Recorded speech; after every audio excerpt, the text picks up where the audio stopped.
Greetings. I'd love to welcome everybody to today's EstesGroup in Conversation event. I am Brad Feakes, and I am president of the EstesGroup. In celebration of EstesGroup's 20th anniversary, we're conducting a series of conversations with some of the friends and colleagues we've met along the way. My guest today is Andrew Stroup. Andrew is an engineer, a serial entrepreneur, and a verifiable weapon of mass destruction, having worked in areas as diverse as fluid power, the federal government, reality TV, and arena robots. With that, Andrew brings a wealth of experience to the table, regardless of the topic at hand. So today, I wanted to sit down with Andrew, discuss his life, his career, and the road ahead. And with that, thank you for joining us today, Andrew. Thanks, Brad. Appreciate the opportunity. I'm glad to connect and do a little chit chat. But yeah, excited to chat with you and subsequently the rest of the audience here. Excellent. Well, great then. Let's jump right into it. Why don't you start off by giving me your leverage debrief here? Tell me about leverage and the work that it does in the industry. Yeah, for sure. Leverage AI is very much focused on helping out industrial manufacturing and distributors, primarily focused on the mid-market, filling that big black box and gap of really understanding the life cycle of a purchase order, right? Between the time that is created in ERP and sent to the supplier versus the time that hits the dock or the receivable bay, it becomes kind of a big mystery of where it is. And not just from a shipment visibility, but just generally from acknowledgments and updates. So what we do is we partner with these industrial manufacturers and distributors, and then subsequently drive that visibility by finding AI-driven, clever, and effective, meeting them where they are, as they typically will say, with suppliers to give them that visibility, and subsequently structuring all that data that then gives leadership at those companies the ability to make smart decisions around supply performance, on-time delivery, inventory turns, and ultimately protecting revenue. Because as you know, Brad, it's building in the physical space is very different than in software. That's real material impacts, different lead times involved with that across the board. And ultimately, in today's world, between tariffs and the ongoing conflicts, it's and even post-COVID, it's a very different world out there. No doubt. You had some experience in the world of COVID and its ramifications. Tell me a little bit about that. Yeah, I was very fortunate to have spent some time in what they call the Beltway down in DC, a few different tours, as we kind of joke, both, the Pentagon and then helping run one of the tech teams for the Obama administration. When COVID happened, I was actually international. Ironically, maybe not ironically, but fortunately, the last flight back in before they shut off the borders from that country. Oh boy! And remember getting a phone call to come help. And the phone call was, from some of the former administration, but also in collaboration with the current Trump administration at the time. And so we were, myself and my co-founder now, and along with a lot of other amazing individuals, stood up this national nonprofit that became a private sector arm to help with the White House and the government and a lot of the other large organizations validate, verify, source, distribute PPE and other medical equipment as a trusted arm. As you probably know, there's a lot of interesting actors out there, a lot of gray market and black market. And so, we went from 0 to 250 people in, just a couple short months. Probably would never do that again. It was very painful and growing pains, but also at the same time, very fortunate to have been in a position to be able to be helpful for what felt like 6 years over kind of a 6-month period. Oh boy, I can imagine. Yeah, we have customers in our distribution space who were dealers or distributors, among other things, of toilet paper. And they found themselves suddenly the kingmakers in their respective verticals for, of all things, toilet paper. Is that the sourcing seemed to be one huge area that came out of the pandemic? Was that something that got you into the idea of pursuing sourcing through leverage and that whole concept? Did that kind of take you down that path? Were there discoveries made along the way where you said, kind of connected the dots and say, oh yeah, this is really a problem that needs solution? Yeah, I mean, I would say it was one of definitely the anchor points. To your point, toilet paper, diapers, masks, obviously. I mean, I was, and even in the relatively early days of COVID, still on a plane traveling to distribution center locations between Chicago and LA ports, literally physically validating, the actual boundary layers of the masks and whether they were real or not, and kind of negotiating these crazy deals. In that motion, I kind of mentioned this before as part of kind of the parlay into leverage. We scaled up to about 250 people within, I think, by month 2.5. And the majority of all those people were effectively category managers. They were taking in new vendors. They were validating all of the actual products against catalogs, against samples. And then we were trying to figure out how to list them, rank them. The evolution of that entire workflow was we were just a place, very fortunate to partner with Andy Slavitt and Mark Cuban. Andy Slavitt being the person who helped initiate some of the Obama administration healthcare policies, and Mark Cuban, obviously, the Shark Tank guru, as you may know. We started off just being a place for healthcare providers to list what they need. And then that turned into, well, they need all that stuff. Now we have all the demand. How do we go about sourcing and finding those things? Because all these new suppliers are knocking on our door. And then subsequently, we became this place where then we're like, okay, now we have all these sourcing workflows and supply. We became effectively a reverse marketplace and kind of group buying. And so in that motion, to answer your question, yeah, I think one of the biggest pain points we saw was the constant and consistent actions of following up with suppliers, getting the things that we needed, the lack of visibility, and the fundamental value, not like the profit, because as we operated nonprofit helping at the time, but the value that we delivered was so fundamentally clinched to those vendors and suppliers. And so if we couldn't answer that question, we wouldn't be able to know if we could be delivering the value we said we would to these healthcare providers, hospitals, in partnership with the White House, right? And with Amazon and all these other large groups. And so it became a fundamental need of someone surely has made something. And the reality was not to the level that was needed to solve the problem, which, I think the founder's dilemma also is always build the thing that people don't have or haven't created that desperately the world needs. Found out during COVID. Nice. I love that. The founder's dilemma.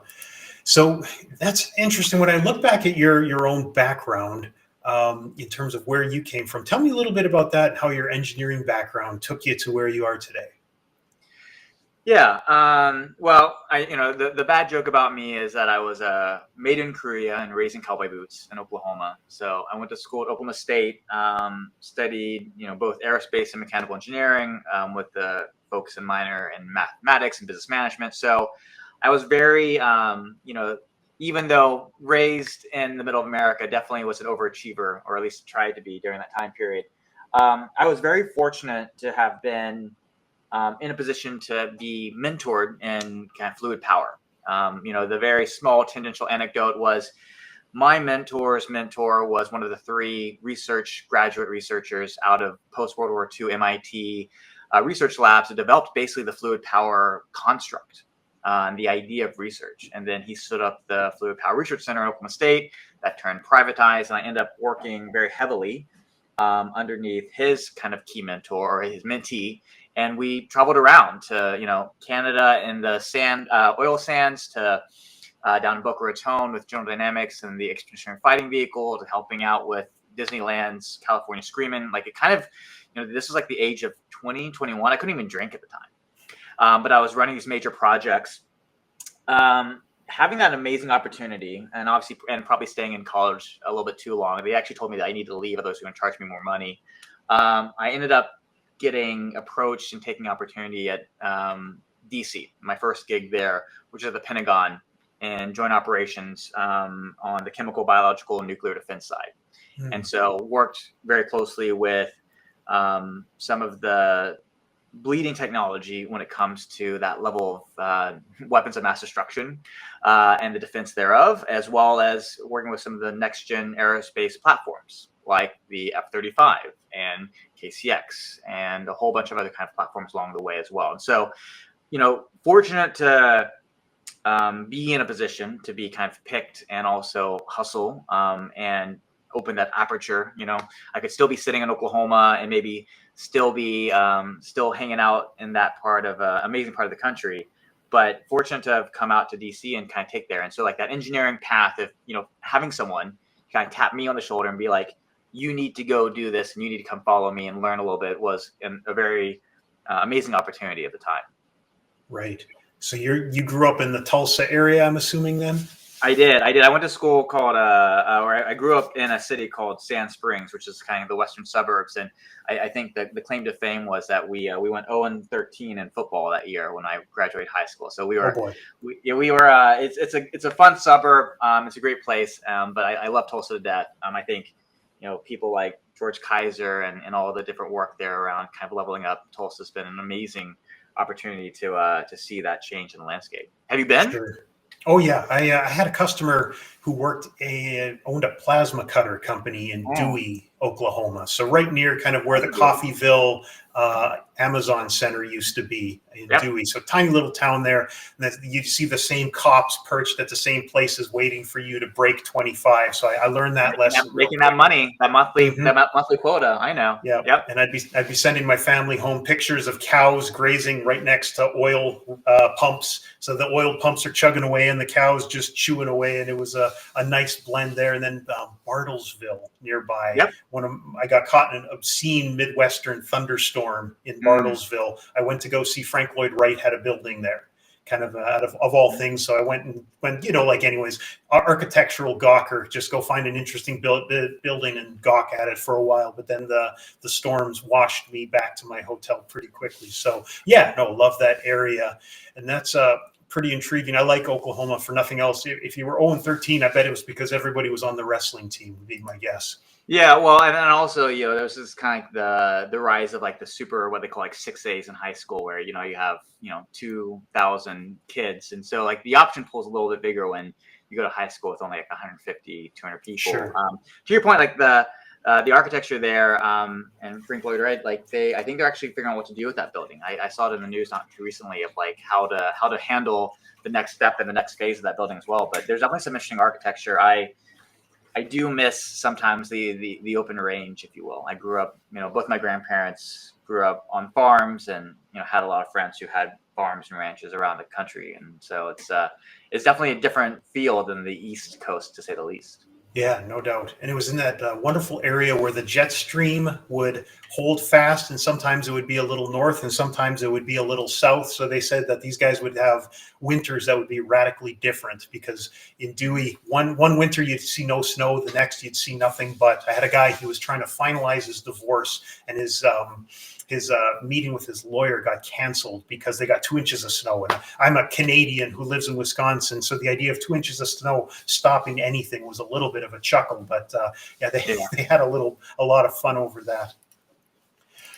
So with that, tell me a little bit, let's talk a little bit about reality TV. Every now and then I bump into a guy who's been through the reality TV ringer. How did you find yourself in that situation? For our audience, you were a member of the Discovery Channel's show, The Big Brain, where it looked like you put a bunch of very intelligent people who were willing to break things and encourage them to break things. Tell me a little bit about that experience. Yeah. Another amazing opportunity. There, I think, are moments that in people's lives of kind of, they think about things before and after. And I think if you talk to, there were 10 of us on the show, contestants. I think if you talk to probably all of us, we would say like one of those, fundamental moments in our lives was like the before and after the TV show. And it wasn't necessarily like that it like led to like massive stardom. I think it was just like a shift of perspective. And I don't think it happens with every TV show, reality TV show at least. But, ended up applying one random, I think, Tuesday. A coworker mentioned actually that someone they knew was applying, and that I was equally as crazy and reasonably intelligent, that you might enjoy doing it. Definitely did it on a whim. Part of a kind of a 40-person casting call in LA. I ended up crashing my bike on the in Palos Verdes, and was walking limp during the actual casting calls. I went through crazy amount of psychology interviews and IQ tests that no one knew we were taking. I remember even, I think in the interviews we had to take apart and put back together a vacuum cleaner while being grilled with a whole bunch of like technical questions and personality questions at the same time. But ultimately it was great. I mean, the format was pretty simple. It's 10 people, 2 teams of 5, 8 episodes, all given a mission, 3 to 5 days long. You had to compete to figure out who were the team captains. Everyone stayed on, but people would get eliminated. So you kind of like, you get eliminated, but you're still there during the show.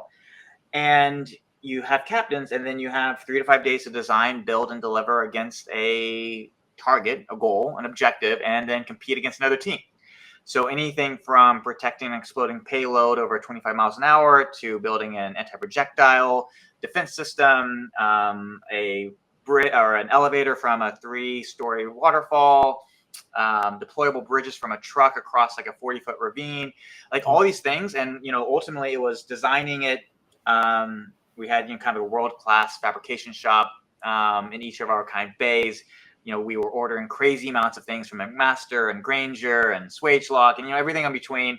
And then ultimately, you'd compete and you kind of build this thing for like a one-time true kind of like minimal viable product use to see if you could beat the other team and also have the most innovative idea. And so it was a great opportunity. I think the things that I think are most memorable about those is that, it shifted my mindset from kind of like a standard kind of 9 to 5 mentality to like an always on. And we were always on. You wake up at 6 a.m. with the camera on your face, you'd be mic'd up, you'd be working from 8 till 8 or 9 p.m. every night. You'd have a couple of hours while you're still on camera, and then around midnight you'd go to bed with the mic coming off, and then you do it all over again. And I think some people run away from that. Some people dislike that. I think I'm a glutton for punishment. I want more of that. And that kind of spurred the series of all of the entrepreneurial efforts thereafter. Yeah, I imagine that's about as good a real world example of rapid prototyping, and must be kind of nice to have all this machinery at your disposal. And then, yeah, it sounded like the ability to source materials and such at a whim. That would be about as good an opportunity to get into the entrepreneurial product development mindset as possible. Yeah, absolutely. I mean, it's funny. We actually had, they have these things called production assistants on these reality TV shows, which are basically just very amazing but underpaid staff that's, doing all these random tasks. And like literally we had, I think, 2 dedicated each of us for each team each day, running 3 to 4 trips to Granger, McMaster, and whatever we needed. Like we need these part lists because we'd always be given a budget, like, $5K, $20K. And so, I think the other thing is an engineer and someone who likes to solve problems and, always trying to fight for like the physical world. Having the ability, I remember in college being told once that, I did this thing called design, build, fly, which is, you basically design, build, fly a UAV. Before they were called drones, we would call them UAVs back in the day, unmanned aerial vehicles. And we won. And Oklahoma State has a history of winning this competition against MIT and Caltech and everyone else. And I remember someone telling me like, don't get used to this. Like you will never be able to develop anything cradle to grave again. This is it. Like you're going to go to Boeing and, design some bolt on the fuselage, and that's going to be your life. And to be fair, that is some people's career trajectory, and they work in a big organization. I had a lot of disdain. I think I do most things out of spite, unfortunately, but I had disdain for that. And I think the ability to go on a show in a very short amount of time, basically do 8 mini master theses with someone else's money and build that muscle memory was a great opportunity for everyone on the show. Nice. You strike me as a secretly spiteful person. I can definitely attest to that.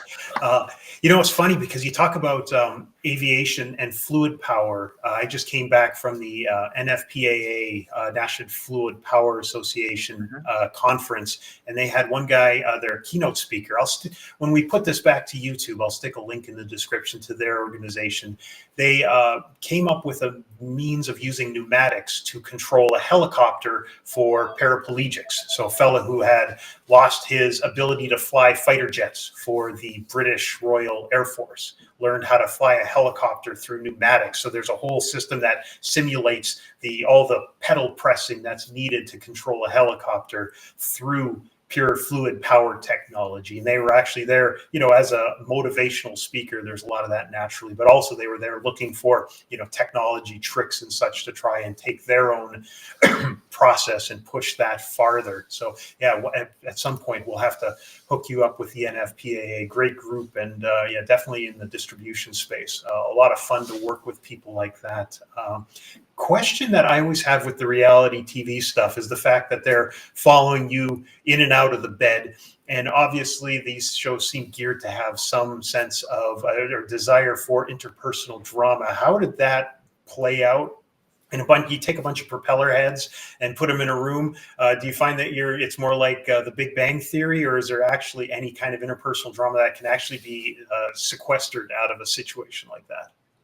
Well, I think there's definitely drama to be sequestered. I don't think it's inherently that hard to imagine when you put people in an unknown situation or an unknown environment, and then subsequently you are putting them in a pressure cooker of competition. And I think if I was on, I can be honest because it's been over a decade now in this category, but I remember showing up even when we're like signing the agreements with all of us, and kind of like you're looking around the room and kind of figuring out, like, can I do this? Because like there's always that divide of like what you've learned in school versus what you do in real life versus the actual ability to like, I'm gonna like build this thing and find these random people to build this with me in a very short amount of time and be on national television at the same time doing it.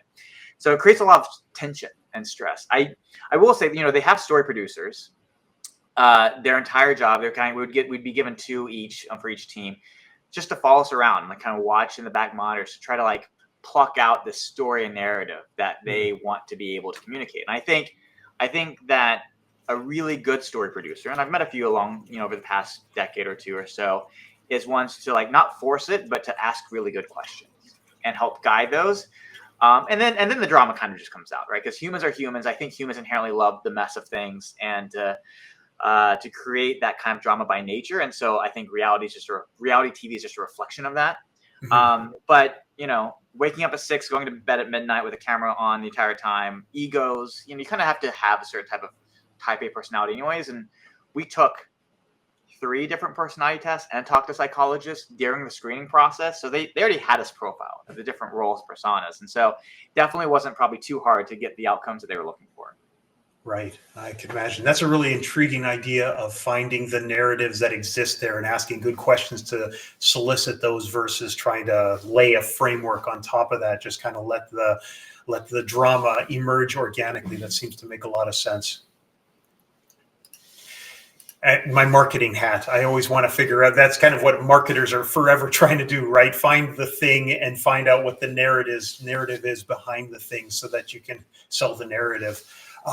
Now, when you were working in that, I noticed one guy, Guy Cavalcanti, and I noticed that you ended up working with him in the area of a company called Megabots. Now, when I read your initial biography of a guy who works with battle robots, I was expecting, nice portable, from the TV show, little things with blades and hooks and flamethrowers. But what you guys were going at was a next level. Tell me a little bit about how that came about and what you were after there. Yeah, giant fighting robots. I mean, honestly, I think the joke is, if there's only 2 types of people at a bar, there's, someone that you mention giant fighting robots and they immediately turn into a 10-year-old kid because they have so many questions, and the other person has no idea what you're talking about. And so it's a very polarizing conversation set. I think looking back on it, Guy at the time, very, very intelligent mechanical designer. And when we met on the show, he one late one night, probably a couple weeks into the show, he was like, "Look, I run this makerspace in Boston, and I used to work at Boston Dynamics, and I have this vision, and I'm trying to figure out how to build, this idea of like giant fighting robots." And it was kind of like a forming idea. And I was like, well, that's very funny you should mention that. One, funny enough, I also like the idea of giant robots, but spent time in fluid power, aerospace, in both, like mid-grade and very high-grade pressurized systems. And subsequently also spent time at the Pentagon, randomly, interestingly enough, funding the Boston Dynamics projects that you were working on because they were being used for the chemical, biological, nuclear defense program. And so he was like, well, look, we have this idea. And we started putting this together. I jokingly at the time told him, I was like, look, if we find some investors crazy enough to give us money to build giant fighting robots, wherever I am, whatever I'm doing, we should go do it. And so, that was kind of the genesis of it. We ended up bringing on a third co-founder. His name is Matt Orline. He's an amazing individual, helped out with all the controls and helped run ops, and built a very long-lasting relationship with him as well. He was actually just catching up with him not too long ago. And so the three of us built, we get to, claim to fame of being the first giant fighting robot builders in America ever. And we will hold that. We created it, took it to Japan, fought Japan and won. And, it's one of those things that I think any engineer gets the opportunity to build it. I've never met anyone who said like, man, I really wish I couldn't build giant fighting robots, because I think everyone deep down has that funny desire, because it's a dream, right? You're trying to connect this idea of, behind you, like Star Trek, this idea of what does the future look like. And I think there's a few people out there who get to take that shot, and it's pretty enticing and romantic in many ways. Right. I'm assuming then you've seen the movie Robot Jocks from the 80s. Oh yeah, I mean, I think we've seen all of them a few times, and very, very, between that and Real Steel and Pacific Rim, all of them, they, I think they're an inspiration for what can be, right? I mean, sci-fi is a great proxy, and I think Star Trek's also a great example of like the dystopian futures of what could be, to help kind of inspect where we are and where we want to go, right? Right. For me, when I saw the actual machines that you guys had constructed, to me it felt entirely out of this old movie Robot Jocks. It was Robot Jocks for me has a warm place on my heart. So you talk about the people on one side of the fence or the other. I know very quickly which side of the fence of the battling robots I am, because this thing looked exactly out of, and for our audience, Robot Jocks was a low budget kind of B movie about the Cold War and Russia and America settling their disputes through gladiatorial robot combat. And you'd have these machines, pretty much mech suits with the same scale of what you're looking at, with a bloodthirsty arena around them. It was pretty hammy, but the very idea that you could be constructing these mechanical devices to pull this off. I imagine for you, was it largely hydraulic driven in terms of its movement? Yeah, I mean, it was all hydraulics. Well, that's not true, actually. There's a good amount of electrical controls, obviously, especially like the servo side to control the robot itself. But I mean, a lot of it was a really impressive set of mechanical design, a lot of fluid power considerations. We actually, early days IP, created a hydraulic CVT that we could use to displace and ultimately figure out how to put someone in the middle of where typically the powertrain would sit. We also did use pneumatics in the sense of building a 6-inch diameter giant paintball gun that would go 120 miles an hour through a car. And a whole bunch of missile launchers, and so ultimately, I think it's like, a very large large kids, AKA an adult's dream, to be able to do some of the stuff. And we were given kind of that latitude to build. And so a lot of, water jet cutting of very thick steel plating, and spending a lot of time MIG welding and TIG, and hooking everything up. And, being also the first giant fighting robot pilot is also not just being the builder, but being the one sitting, in the tandem style, flight style suit inside is pretty cool too. Right. What kind of risk do you have as a driver in one of those? And you mentioned that you went to Japan. Risk imaginary. Any possible risk that you could think of is safety. Safety was a hopeful consideration, I think, in most times. Funny. Has that area taken off since your departure, or is that something that just kind of happened and is now in a holding pattern? I think, well, I mean, two parts to that. One, it's, I think hindsight's always 20/20. I think ultimately what we were trying to go after was building the next giant fighting, sports league, robot sports league. And, you kind of saw follow-ons to this. Obviously, there's a couple of TV shows around. I mean, obviously, like, Robot Wars, but then you have like the robot fighting league, and then we saw like drone racing. And so there's a whole bunch of kind of categorical ways. I think the things that we learned was when building a company, simplicity wins, focus matters. I think it's one thing to figure out how to build a giant fighting robot, which is hard in itself. But I think another dynamic around figuring out how to build a sports league, and typically sports leagues get centered and built around sports that have been around for hundreds of years, right? And so a lot of problems are trying to solve at the same time, which I think was a challenge.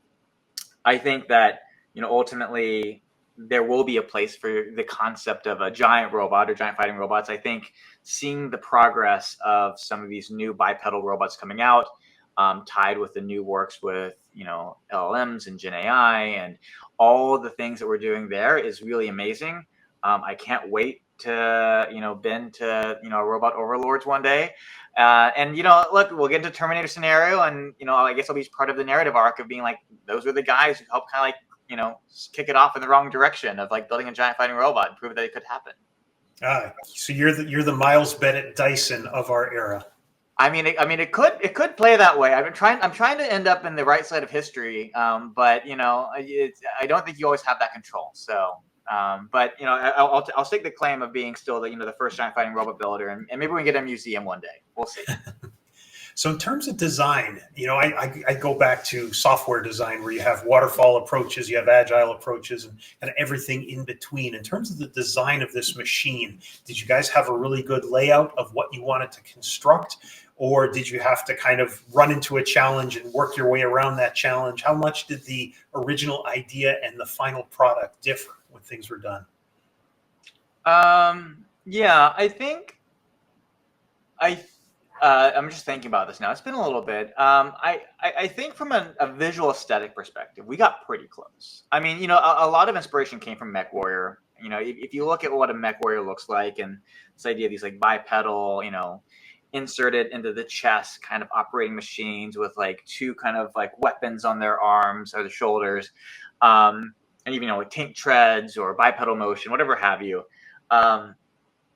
Come to find out, it's at least in the realm of when we were executing, it wasn't that hard. In the sense that like it took a lot of focus, it took a lot of skill set and execution, it took a lot of experience to know how to do that. But past a certain threshold, it's like, great, we can do this. Like that's easy. I think the next layer of the granularity of control and feedback loop and speed and maintaining that with second order systems is a very pretty massive step change, which can be deceptively hard.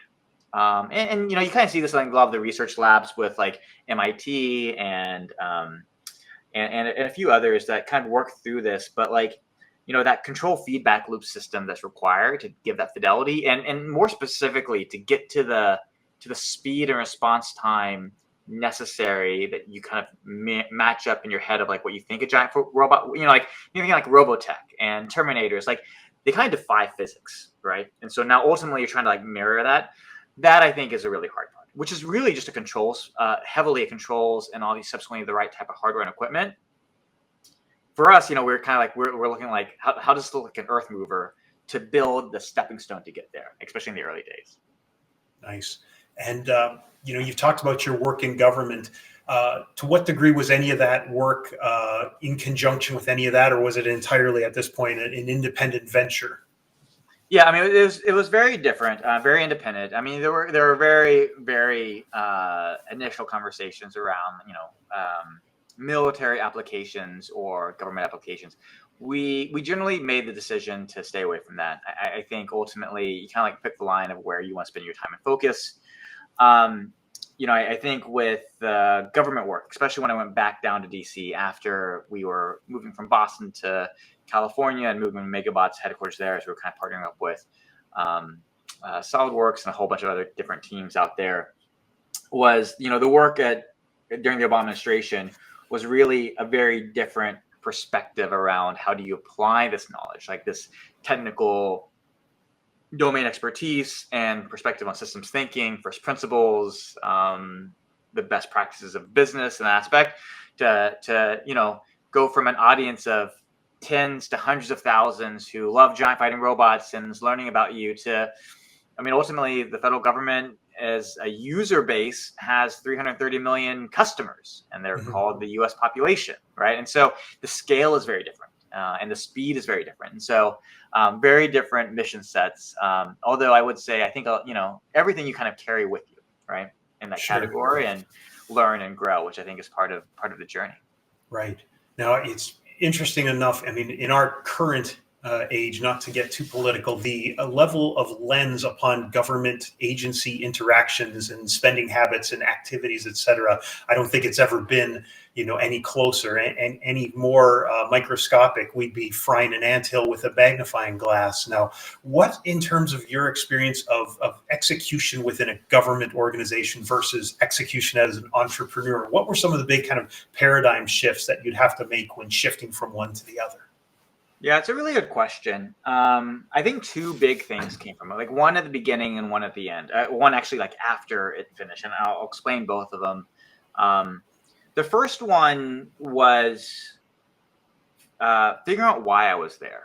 I mean, like, you get the call from the White House to say, "Hey, we need you to serve your country." You kind of just salute the flag and just show up, right? Like it's like the biggest. It is the best recruiting tool ever when the president gets on stage at South by Southwest and says, "Hey, we need you to serve your country by joining our team."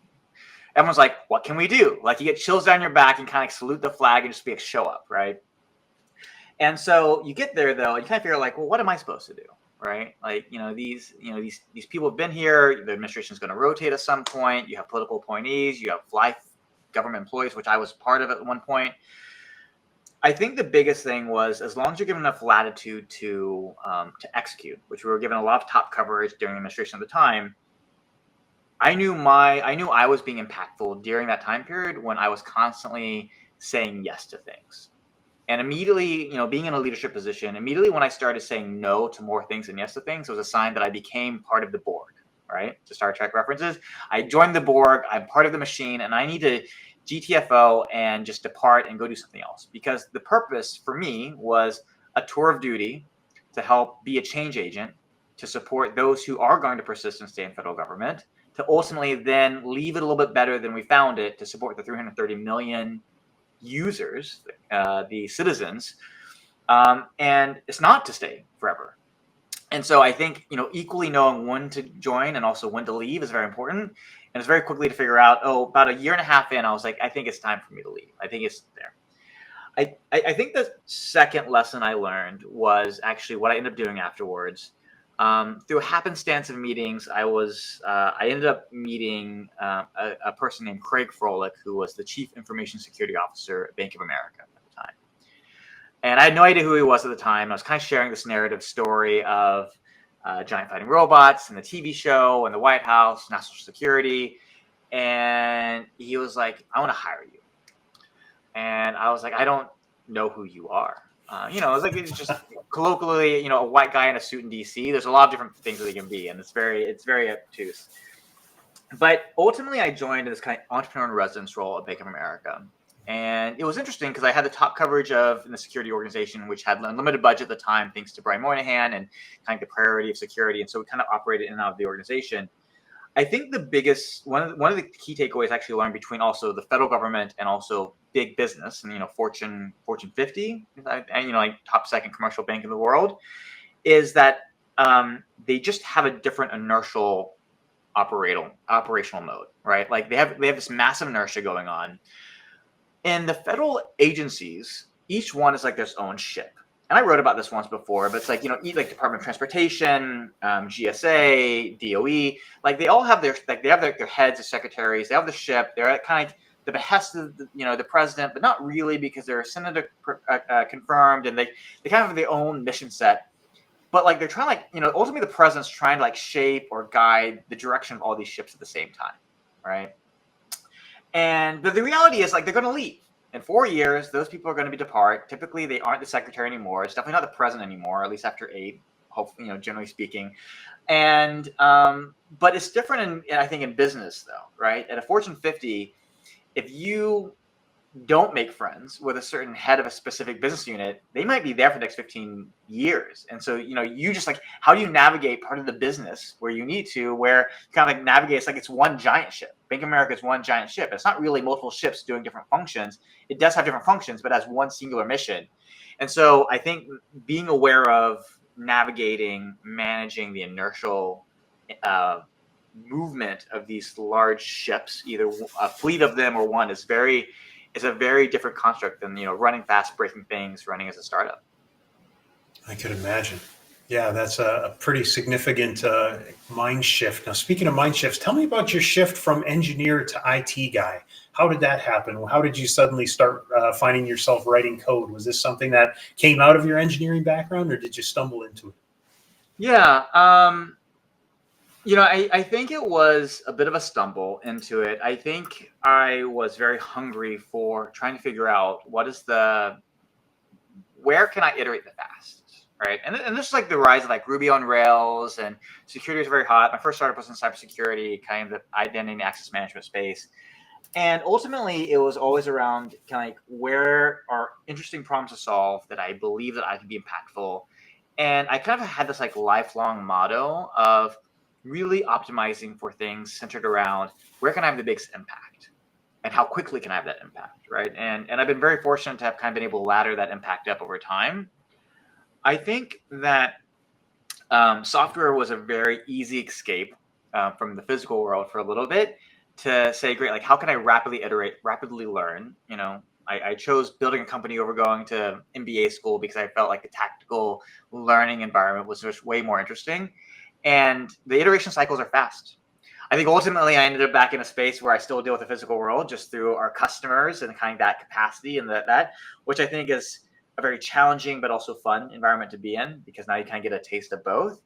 I don't know if I'd ever start another hardware company, but maybe if it's going to space, I'm definitely very bullish on the idea of, the future generations traveling to low Earth orbit, the moon and Mars beyond. But, I think ultimately, it's really about iteration cycles and impact and reach. And I think, I spent even time my early university career coding, doing modeling simulations and second order differential equations and dynamic step changes to predict fluid power systems, which is something that we were doing for these big companies. And so knowing that software can enable in a systems thinking first principle approach, I think is a very intoxicating idea when it comes to like software itself.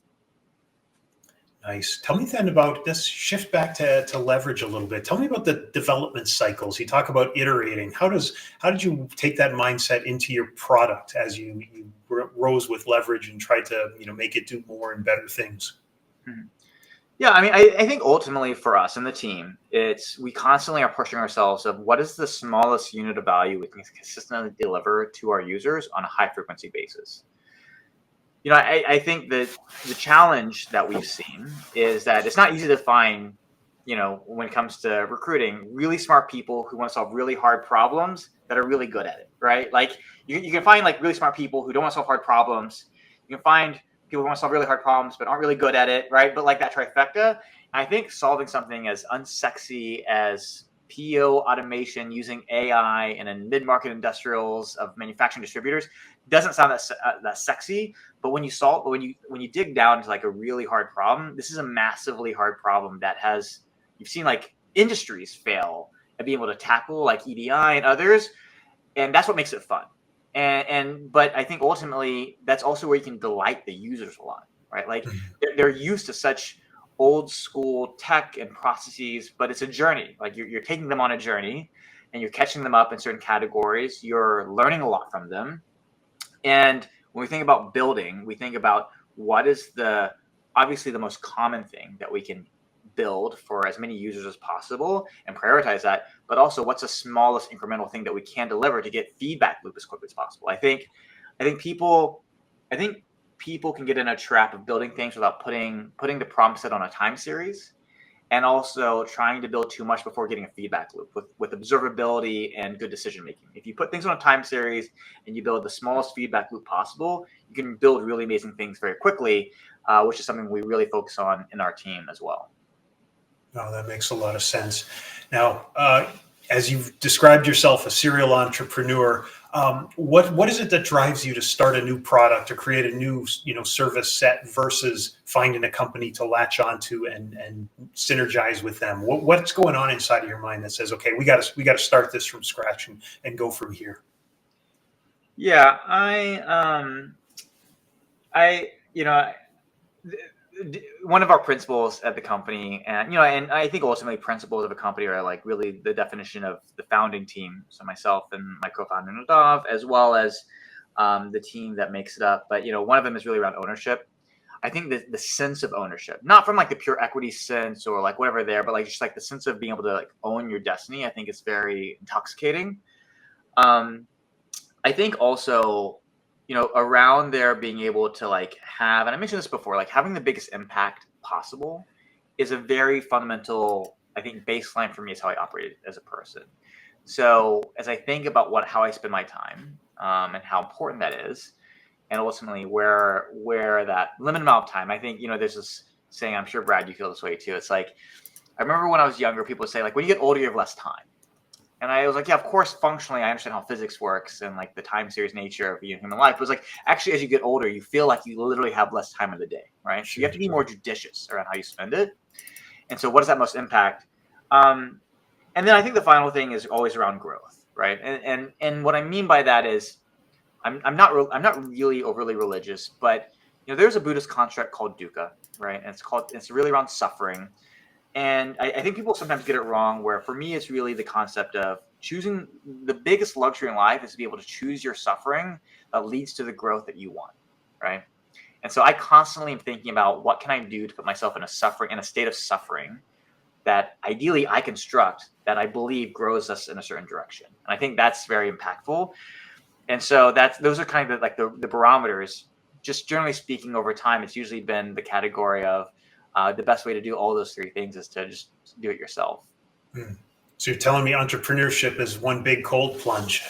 Oh yeah, it's absolutely like a final decision logic of those who cannot. It was they say like an innovator's last decision or last vestige is to be an entrepreneur, and so kind of end up in a scenario where like, well, I guess I have to just do it myself.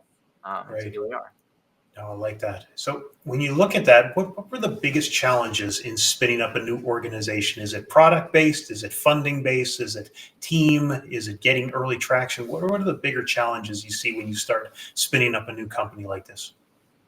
Yeah, I think ultimately it's around, I mentioned this a little bit as well around, well, I'll talk about like functional company decision stuff and I'll talk about personal stuff. And like, I think those are kind of two very important different distinctions. Um, I mentioned this a little bit before. Time series really matters. I think people generally forget, and myself included, to put things on time series. But when you do, I think the hardest thing about starting a company and operating it is really around understanding how to put things in the right order of priority. It typically isn't hard to figure out what is important, what's not important. I mean, there's the decision logic, and typically, if you time block your schedule or you create a list, if things don't keep getting done, that's probably because they're not that high priority, right? It's just a functional logic thing. But it's really about putting it on a time series. And when you put it on time series, you kind of see where things play out, kind of look at it a little bit differently. And then back to the question, like, how do you create like the smallest iteration feedback cycles with observability, with, scientific method? That's how you build a sustainable, with the right level of acceleration and velocity type of company. That's, ultimately companies are designed to make revenue, right? Like that's what makes the world go round. I think the personal side of this is, someone once told me, which I thought was very profound, was that like your company grows as fast as you do.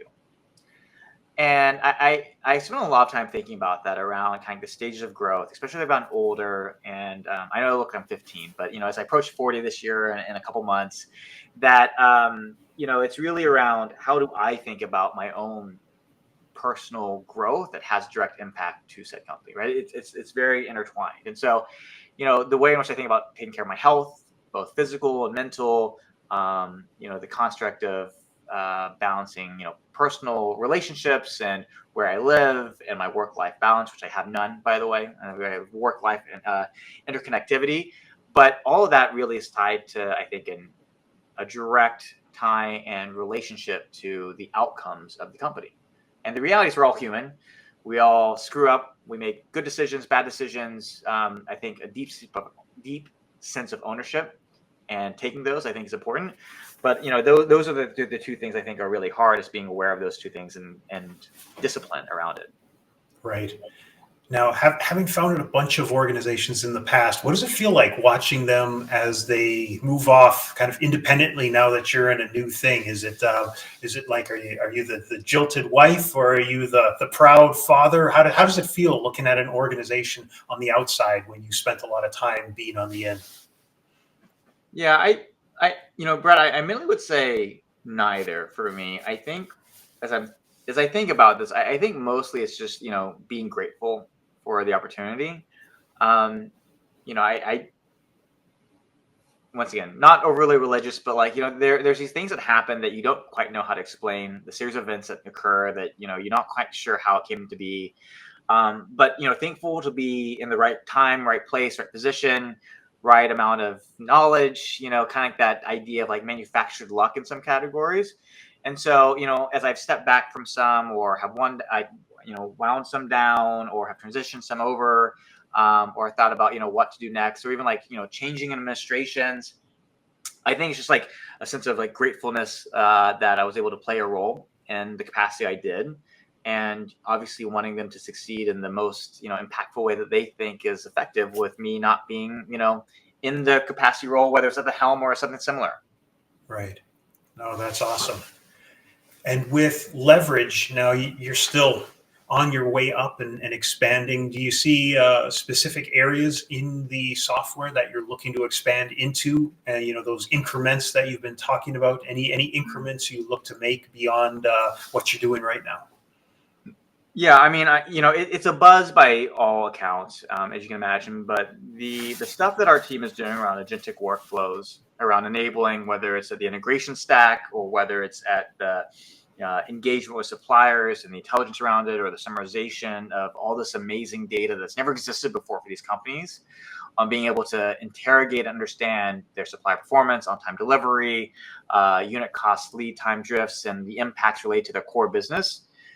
I mean, we're stepping into this category. I'll tell you a quick story, and maybe that's a good one, Brad. It's like, in our very early days, we had AI in our name, and this is like 2018. And AI was not sexy at that point. It was just like a weird domain from a different country that you could pick up, and it was only really talking about NLP and ML models at the time.